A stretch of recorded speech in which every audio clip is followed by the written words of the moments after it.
कस्तूरी को आता हुआ देखकर विमला बोली, लो आ गई महारानी, अब पूछ लो। तभी शीला बोल पड़ी, क्यों री, तेरा ब्याह तय हो गया और तूने हमें बताया ही नहीं। वो बताने वाली थी लेकिन लाज आ रही थी। कस्तूरी बोली, अच्छा हम सखियों से कैसी लाज, और फिर तेरे ना कोई बहन ना भौजाई तो अपने मन की बातें हमसे ना कहेगी तो किससे कहेगी। माया बोली, अच्छा अब तो बस बता रही हूँ, क्यों मेरा दम बिगाड़ने पर तुली हो। कस्तूरी बोली, वो तो मेरे बाबूजी ना बताते तो पता ही ना चलता। शीला बोली, हाँ ये कस्तूरी भी ना बहुत गुन्नी है, मजाल है किसी की कोई बात इसके मुंह से उगलवा ले। माया बोली, अच्छा अब तो पता चल गया ना, तो अब क्यों मेरी जान खा रही हो। कस्तूरी बोली, वो सब तो ठीक है, पहले ये बता तूने उसे देखा है। विमला ने कस्तूरी से पूछा। नहीं देखा। कस्तूरी बोली, ये उस जमाने की बात है जब बड़े बूढ़े अपनी पसंद से लड़का या लड़की देखकर ब्याह तय कर देते थे। दूल्हा दुल्हन एक दूसरे शकल शादी के बाद ही देख पाते थे। तब शादियां 16-17 साल में हो जाया करती थी। उस समय कोई भी नियम कानून नहीं थे कि लड़के की उम्र कितनी होनी चाहिए या लड़की की उम्र कितनी होनी चाहिए। कम उम्र में शादियां हो जाती थी। इसी तरह कस्तूरी की भी शादी तय कर दी गई। सावन का महीना आया। दूसरे गांव के बड़े शिव मंदिर की टीले में मेला लगा। बहुत से गांव के लोग उमड़ पड़े मेले में। कस्तूरी भी अपनी सहेलियों के साथ मेला देखने गई। सब सहेलियां बहुत खुश थी क्योंकि वे आज़ाद थी और आज़ादी किसी भी इंसान के लिए बहुत मायने रखती है। और वैसे भी कस्तूरी का ये आखिरी मेला था अपनी सहेलियों के साथ। फिर उसका ब्याह होने वाला था। वो एक नए बंधन में बंधने वाली थी।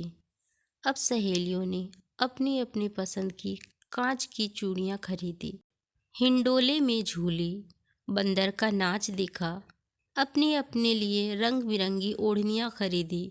इतना सब करने के बाद सबको जोरों की भूख लगी। विमला बोली, चल समोसा और जलेबियाँ खाते हैं। उधर देखो सब गरम गरम बन रहा है। सब एक टीले में बैठ गईं और कस्तूरी से बोली, चल सबके लिए तू ले आ समोसा और जलेबी, मैं अकेले नहीं जाती, एक और कोई साथ में चलो। कस्तूरी बोली, अरे ले आना कस्तूरी, सब बोली। अच्छा जाती हूँ, कस्तूरी बोली। कस्तूरी ने समोसा जलेबी खरीदी, दुकानदार को पैसे दिए और पत्तल लेकर आ ही रही थी कि किसी ने धक्का दे दिया।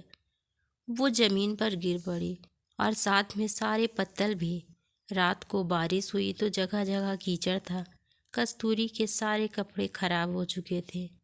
हाथ पैर और कपड़े भी कीचड़ में सन चुके थे। कस्तूरी को बहुत गुस्सा आया और वो उठी, उस लड़के से बोली, क्यों जी, ठीक से नहीं चल सकते? लड़की देखी नहीं कि गंदी हरकतें शुरू। वो लड़का कुछ नहीं बोला और दुकान में जाकर कुछ खरीदने लगा। कस्तूरी ने मन में सोचा, कोई फायदा नहीं बहस करके, अब तो मेरे पास पैसे भी नहीं हैं। और वो सहेलियों के पास खाली हाथ उदास होकर लौट गई। क्यों रे, खाली हाथ लौट आई? सबने पूछा। तुमसे कहा था कोई तो चलो, सब लेकर आ रही थी, किसी ने धक्का दे दिया और मेरे साथ साथ सब जमीन पर गिर पड़ा। कस्तूरी बोली, अब तो उतने पैसे भी नहीं बचे, लगता है भूखे ही रहना पड़ेगा।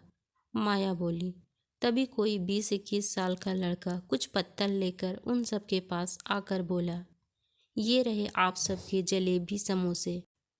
मुझसे गलती से इसे धक्का लग गया और ये गिर गई, साथ में समोसा जलेबी भी गिर गया। आप सब खाइए। और इतना कहकर वो लड़का जाने लगा। तभी कस्तूरी बोली, माफ़ कीजिएगा, मैंने आपको गलत समझा और बहुत बुरा भला भी कहा।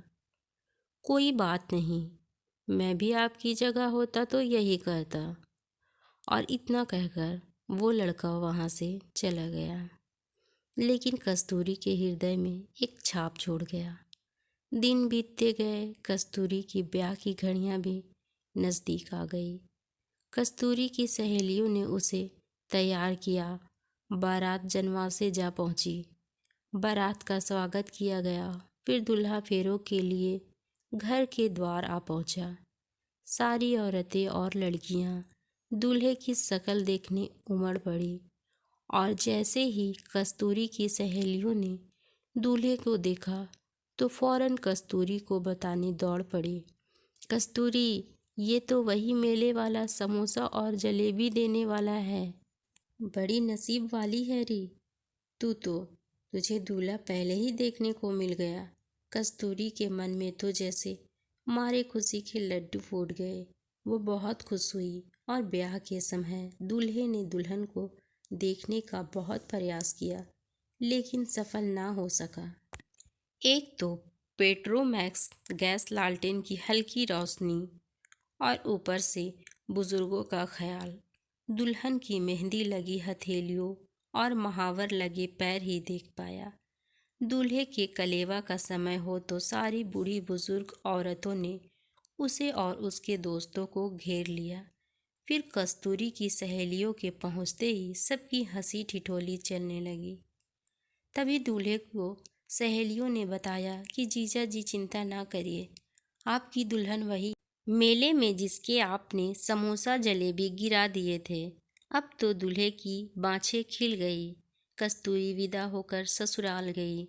निहारन और सारे नेकचार होने के बाद उसे दूल्हे से मिलने का मौका मिला। दोनों ही एक दूसरे को पाकर बहुत खुश थे। 15 दिन दोनों साथ में रहे। फिर कस्तूरी के पगफेरे की रस्म का समय हो गया।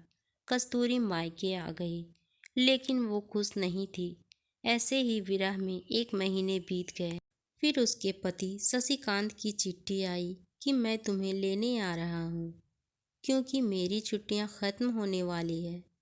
फौज में वापस जाना होगा। मैं मुश्किल से तुम्हारे साथ हफ्ते भर ही रह पाऊंगा। शशि आया और कस्तूरी को हंसी खुशी विदा करके ले गया। हफ्ते भर दोनों के बहुत प्यार से कटे और फिर शशि को कस्तूरी ने रोते हुए विदा किया। शशि बोला, रो मत पगली, अगली छुट्टियों में जल्द ही घर लौटूंगा। कस्तूरी ऐसे ही विरह के दिन काट रही थी। उसे शशि बिना कुछ न सुहाता। सास समझाती तब वो खाना खाती। घर में बेचारे बूढ़े बुढ़िया ही थे। बहू को उदास देखकर उन्हें भी तकलीफ होती। कस्तूरी को कुछ समय बाद पता चला कि वो माँ बनने वाली है। सास तो जैसे बहू की बलाइयाँ ले लेकर ना थकती, उसका पूरा ख्याल रखती। लेकिन ये खुशी बहुत दिनों तक ना रही। पता चला कि सरहद पर जंग छिड़ गई और शशि उस जंग का हिस्सा है। और फिर एक रोज जो किसी ने ना सोचा था वही हुआ। शशि शहीद हो गया और तिरंगे में लिपटा हुआ शव घर आया।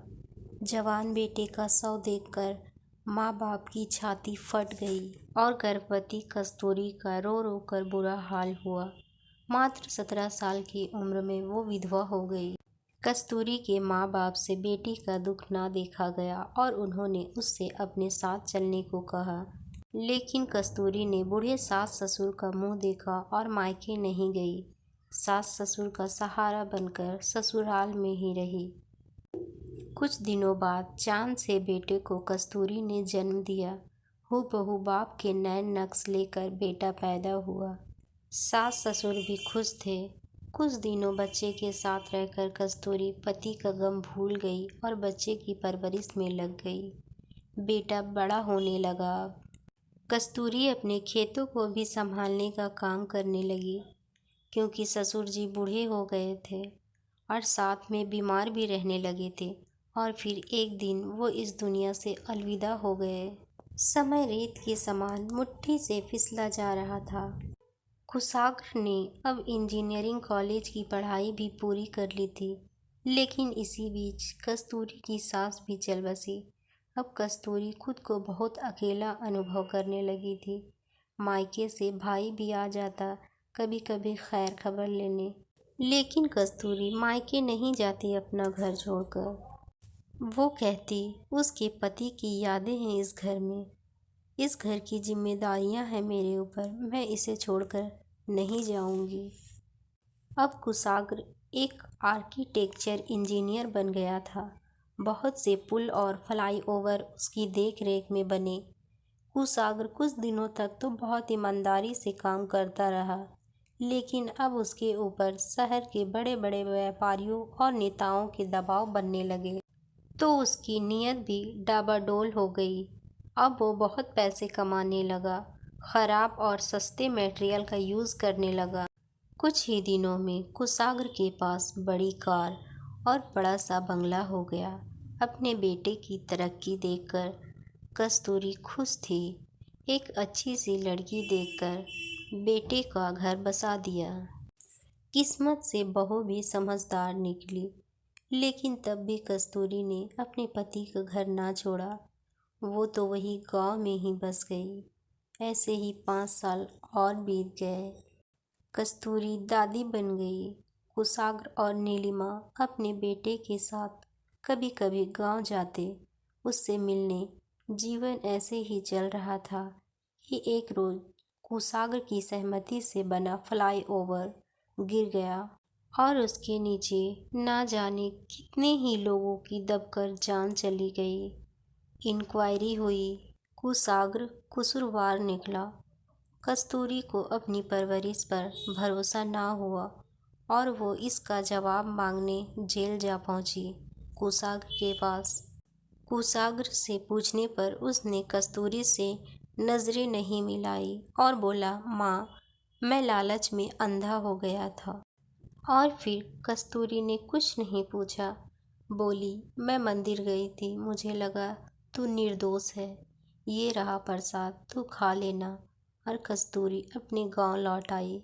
रात भर पति की फोटो को सीने से चिपकाए रोती रही और सुबह गांव वालों को वो मरी मिली। बेटे की करतूत से उसका मन बेचैन हो उठा था और वो ये बर्दाश्त ना कर सकी। दोस्तों, आप लोगों को मेरी ये कहानी कैसी लगी कमेंट में अपनी राय ज़रूर दें और इसी तरह और भी कहानियाँ देखने के लिए चैनल को सब्सक्राइब कर लें।